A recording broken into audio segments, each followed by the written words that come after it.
Mbi 4 milion denar janë investuar në shkollën fillore komunale Andrea Saveski Kikish në Tetov për fasadën dhe infrastrukturën e së njëjtës.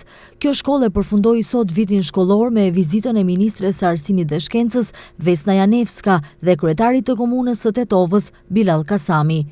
Sipas Kasamit, kjo shkollë është modeli i bashkëpunimit mes komunës, ministrisë dhe shkollës dhe një përkujtim për drejtorët e shkollave që nëse angazhohen do ta kenë edhe përkrahjen e komunës edhe të ministrisë. Bëhet fjalë për një investim të dikund me vlerë mbi 4 milion denar për rregullimin e fasadës së shkollës, me shka kjo shkollë përfundimisht bëhet ndër shkollat e Tetovës e cila i plotson gjitha kushtet edukative arsimore për mësim dhe për mësimzënje dhe sigurisht për aktivitetet tjera të cilat janë në kuadër të gjithë procesit.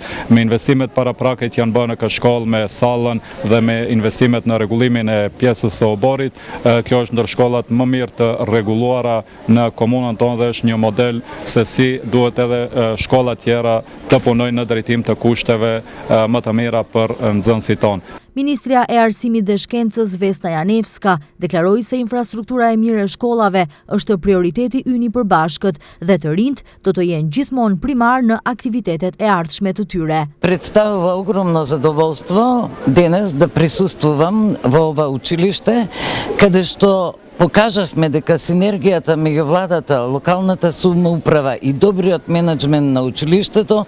Ndjej kënaqësi që sot të tregojmë se bashkëpunimi mes qeverisë, vetëqeverisjes lokale dhe menaxhmentit të shkollës mund të krijojë vepra të mira. Rregullimi i infrastrukturës së shkollës jep motiv edhe për nxënësit, edhe për mësimdhënësit dhe për të mirën tonë të përgjithshme. Në këtë mënyrë do të ndryshojmë në tërësi pamjen e arsimit në të gjithë Maqedoninë. Kasami dhe Janevska premtuan investime të tjera në të ardhmen në shkollat të cilat kanë nevojë urgjente për investim. Përndryshe, nxënësit e shkollave fillore dhe të mesme sot përfunduan vitin shkollor 2024-2025 dhe deri më 31 gusht do të jenë në pushim veror.